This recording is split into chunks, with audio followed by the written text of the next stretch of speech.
విడు మొరటోడు అని వాళ్ళు వీళ్ళు ఎన్నెన్ని అన్న పసి పిల్లవాడు నవ్వాడు.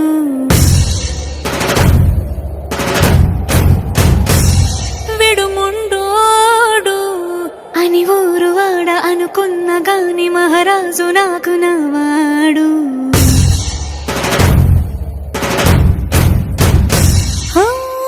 మాట పెడుసై